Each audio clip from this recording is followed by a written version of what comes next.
उन सारों के जितने असरात थे, जितने भी उनके अंदर खसूसियात थी, सारों की सारी मौजूद होंगी इसी वेक्टर में। ये वेक्टर क्या कहलाएगा? रिजल्टेंट वेक्टर आर कहलाएगा। इसको लिखा कैसे जाता है? पहले भी देखा, इसको कैपिटल आर से लिखा जाएगा, लेकिन आर, क्योंकि कैपिटल आर लिखो तो खाली तो आर लेटर लगेगा ना। हमने क्या करना है? हमने तो वेक्टर को शो करना है, तो हम क्या करेंगे? आर के ऊपर एरो लगा देंगे, एरो हेडेड लेटर लिखना है। तो क्या हो जाएगा? इसको डिनोट किससे करेंगे? कैपिटल आर से, लेकिन आर क्या होगा? एरो हेडेड होगा। तो ये आपके पास कौन सा वेक्टर हो जाएगा? Resultant vector. अगले वेक्टर की तरफ जाते हैं। दूसरी कौन सी टाइप है? Unit vector. Unit vector, unit का मतलब क्या है? यूनिट असल में हम लफ्ज निकला है यूनिटी से। यूनिटी का क्या मतलब होता है? मुत्तफिक के तौर पे, जैसा कहते हैं ना यूनिटी है, वो सारे इत्तफाक से रहते हैं, मतलब कि एक ही बात पे मुत्तफिक है। बात कितनी है? एक। तो यूनिट वेक्टर, वेक्टर के अंदर यूनिट को आप जहन में रखना है कि इसमें एक किस चीज की तरफ इशारा है। डेफिनेशन की तरफ जाएंगे। A vector whose magnitude is 1, तो देखो बच्चों कि वो वेक्टर जिसका मैग्नीट्यूड क्या होगा आपके पास? सिर्फ 1 होगा। इसका जब भी मैग्नीट्यूड ले लें, इसका हमेशा मैग्नीट्यूड आपके पास कितना आएगा? 1 आएगा। And give the direction of A vector, और ये इस्तेमाल साथ साथ के ये वेक्टर की डायरेक्शन भी दे देगा।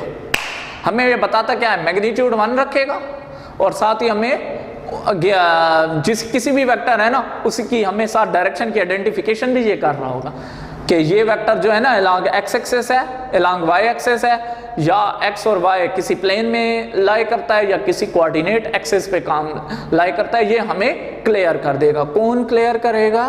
Unit vector. डेफिनेशन ने क्या बताया? वो ऐसा वेक्टर जिसका मैग्नीट्यूड क्या हो? शाबाश, 1 हो, और आपको देगा क्या? डायरेक्शन देगा किसी भी वेक्टर की। अच्छा, इसको लिखने का क्या तरीका है? इसको लिखने का तरीका क्या है तो वेक्टर, लेकिन क्या है? Unit vector. तो इसके लिए जो भी लेटर होगा वो कैप हेडेड होगा। कैप हेडेड का क्या मतलब? कि उसके ऊपर एक कैप नुमा निशान होगा, इस तरह से कैप हेडेड लेटर। मिसाल देते हैं कि अगर मेरे पास आई है तो आई भी कैप हेडेड होगा। देखें, लेटर आई है और रेड कलर में कैप लगा दी मैंने, इसलिए कैप लगाई क्योंकि ये वेक्टर कौन सा था? यूनिट वेक्टर था। तो जरा अब आप देखें कि आपके पास नीचे जो वेक्टर दिया हुआ है वो कौन सा दिया हुआ है? जे कैप, और साथ ही साथ के कैप। ये वेक्टर्स आपके पास कौन से वेक्टर्स कहलाएंगे? अब आपके पास यूनिट वेक्टर कहलाएंगे। जनरल तौर पे वेक्टर को किस तरह यूनिट वेक्टर को लिया जाता है? यूनिट वेक्टर बराबर होता है vector A divided by its magnitude. अच्छा बच्चों, एक दिलचस्प आपको बात बता दूं, एमसीक्यूज के लिए इंतहाई अहम तरीन बात है कि दो वेक्टर्स की डिवीजन पॉसिबल नहीं है। अगर मैं ये कहूं ना कि मेरे पास ए मैग्नीट्यूड बराबर है vector divided by unit vector, तो ऐसा बिल्कुल नहीं है, नहीं करना। कैसे होगा कि हमारे पास वो वेक्टर्स की डिवीजन पॉसिबल नहीं है बिल्कुल। आप जनरल तौर पे कैसे वेक्टर को लिखेंगे? A cap is equal to A vector divided by its magnitude. Next में हम चलते हैं कि डायरेक्शन अगर आई, जे और के, मैंने आपको पहले बताया ना कि वेक्टर यूनिट वेक्टर हमें क्या देता है? डायरेक्शन भी देता है। अगर एक वेक्टर डायरेक्शन अलोंग, वेक्टर की डायरेक्शन है एक्स वाई जेड एक्सिस पे, तो ये रिप्रेजेंट किससे होगी? आई, जे और के से। मतलब क्या हुआ इस बात का कि वेक्टर की direction along x axis show करेगा आई कैप, कि ये वेक्टर अलोंग एक्स एक्सिस है अगर एक वेक्टर अलोंग वाई एक्सिस जा रहा है तो वो शो आपसे किससे, कौन से यूनिट वेक्टर से करेगा, जे कैप से। अगर वेक्टर अलोंग जेड एक्सिस है तो वो शो किसे किया जाएगा, के कैप से। तो आपने देख लिया, हमने पहले ही पढ़ लिया कि इसकी का मैग्नीट्यूड तो 1 होगा, ठीक हो गया।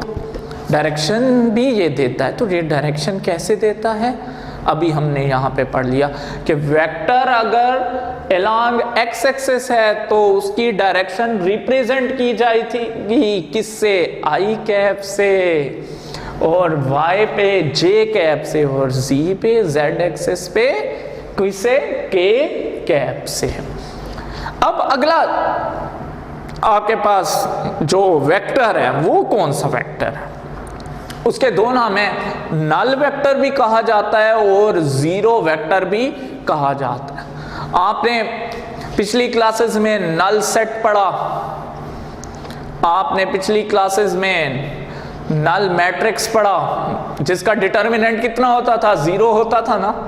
तो अब जरा चलते हैं किसकी तरफ, नल वेक्टर की तरफ। बहुत ही इजी, नल लफ्ज जहन में आ गया, जीरो वेक्टर, तो जीरो वेक्टर, वेक्टर के साथ जीरो लगा है तो जीरो फिर जहन में आता है कि ये जीरो किसको रिप्रेजेंट करेगा, ये भी मैग्नीट्यूड को करेगा।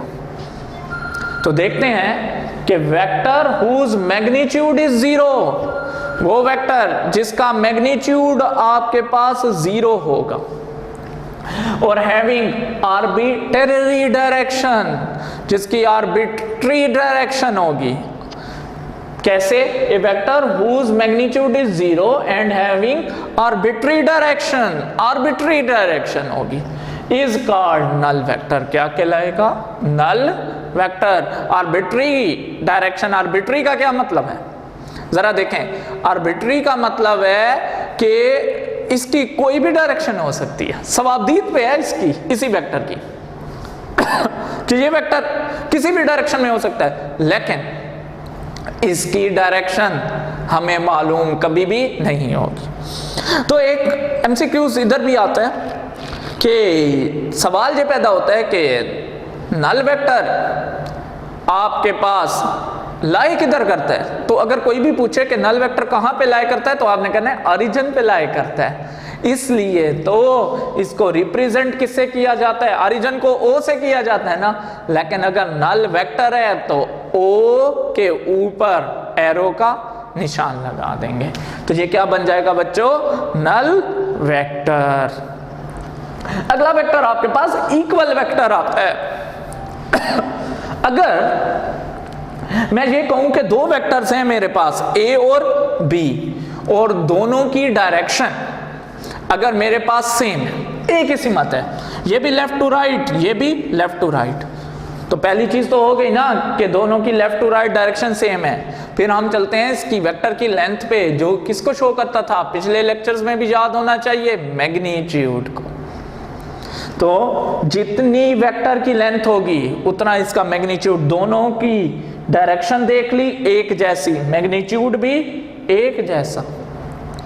जब वेक्टर के लिए ये दोनों चीजें सेम है, इसका क्या मतलब, दोनों वेक्टर एक जैसे हैं, तो हम इससे वेक्टर को क्या बोल सकते हैं, इक्वल वेक्टर, मीन के एक जैसे वेक्टर।